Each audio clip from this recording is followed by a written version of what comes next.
I love you. I'm so sorry you feel this way.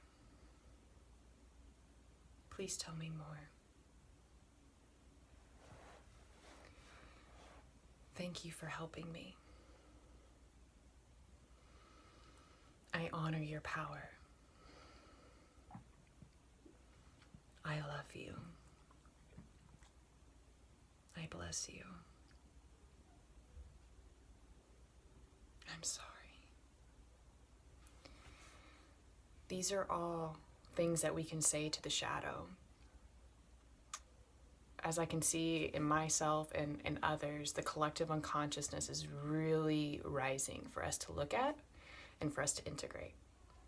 And so I thought making a little video on shadow work tips would be really helpful for myself and for others, because it's a good reminder. As I teach, I also am helping myself as well.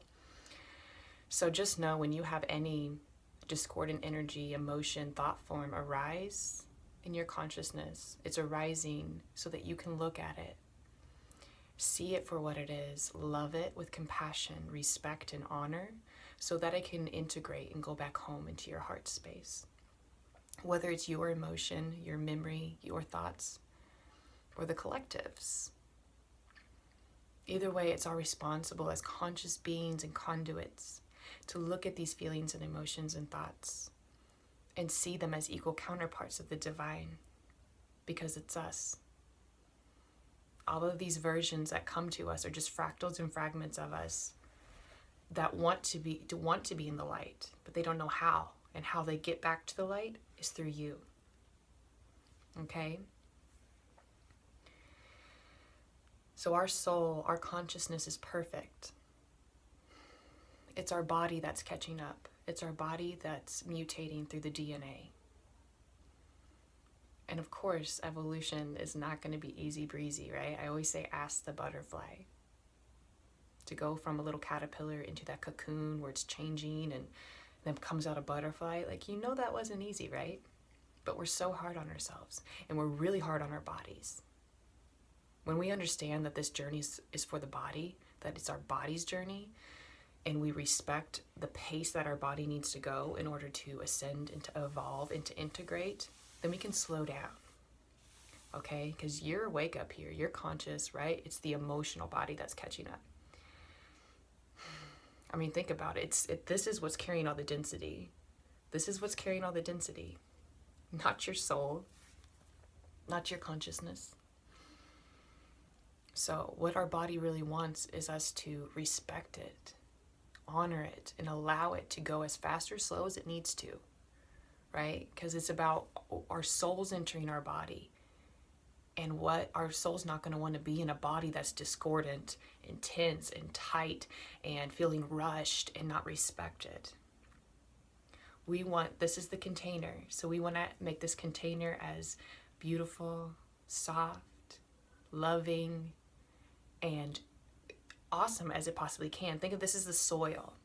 And you want good soil for that beautiful flower to continue to grow, right? Because if you don't got good soil, you don't got good fertilization and all that, then your flower is not going to blossom to its full potential. So if we can see our body as like the soil and how we need to tend to it and nurture it and water it. And what do we water it with? We water it with love. We water it with compassion and forgiveness. Okay? We're in a human body. So it's really important that we be authentic about our experiences. You know, there's so many people that just put out the positive front.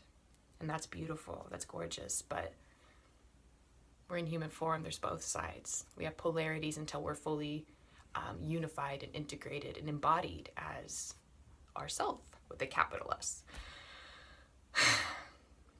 So it's just a quick little message that the shadow doesn't mean you're doing something wrong.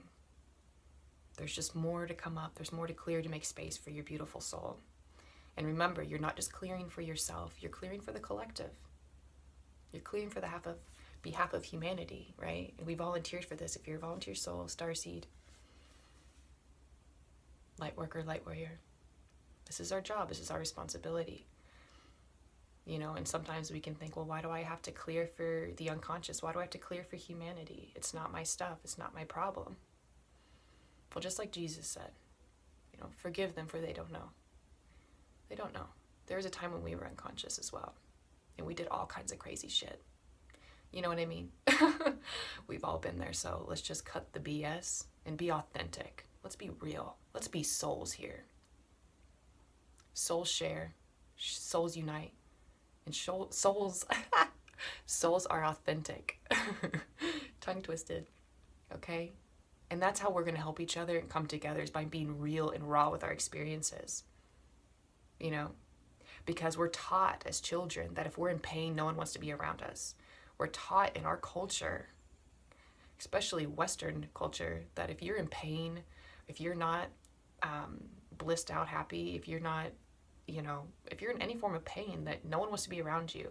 Straighten up. Don't act that way. Behave yourself. That's what we're told. And I'm telling you, disbehave. Feel the way you need to feel. Express your feelings outrageously as you need to. But be conscious about it. Be loving about it. Okay? If you have to get pissed off and angry, get pissed off and angry. But do it consciously. If you need to go into being a victim, go into being a victim. But be a victim consciously. Okay? If you need to cry, cry. Cry like it will be the last time you cry. Okay? If you need to go punch a punching bag, punch that punching bag like it's the last time you're going to ever throw a punch. Go all in. Dive into the experience consciously. Be there. Observe it, feel it, love it. And that's how we integrate it. No matter how long it takes. I could be sitting in depression for a week, but I will sit there consciously and I will observe this emotion and energy for the well-being of myself and for the well-being of all, so that no one ever has to suffer or be abused, tortured, or ridiculed. Again, that's why we're here. That's why we're here. So this is just a little invitation to remind you. See your emotions, like a little kid that just wants your attention. Because it's your inner child, your inner teenager, wanting your attention, wanting your love that it never got from people in the past. Okay? So be your biggest supporter. Be the parent to your heart that you never had with parents or any lover. Okay? And that's when you're going to find out that your love is ecstasy, that your love is the best gift you can ever give to yourself. Because nobody's love, no lover, no parent, no boyfriend, girlfriend, dog, cat's love will ever be as good or as rewarding or rejuvenating as your own eternal, unconditional love that you give to yourself. Okay? And for anyone who's in the thick of it right now, I feel you, I hear you, I love you, and I'm so sorry. I'm so sorry. But we're going to get through this, guys. And remember that these emotions are showing us something of ourselves. If we get triggered, it's time for us to go inward and see what's going on internally. Right? Because it's never the external that's to blame. Okay? It's just showing us, oh, gotta go inwards. Let's see what's discordant in here. We'll love it. Bring it back into unity. Do what we gotta do. Okay? And it's going to be different for every one of us. But just honor where you're at. Be authentic with your emotions. And be real with everybody in your experience, because when you're hiding and suppressing emotions, that's when resistance builds up, and you know you're trying to sweep it under the rug. Oh, everything's okay. I'm good. You know, be authentic. No matter how you look to other people, be authentic. Okay. I know you're not alone. We're all going through this to some degree. You're not. You know, or maybe you're not, and that's okay too. Let's not compare. That's what the human wants to do. We're all in the perfect place at the perfect time. Okay? So just honor those emotions, because it's just a part of you that's ready to go home. It's a part of you that wants to be accepted. And the only one who can accept it and love it and return it home is you. So, I love you guys so much. You have a beautiful day. And take care. Okay? Take care. Namaste.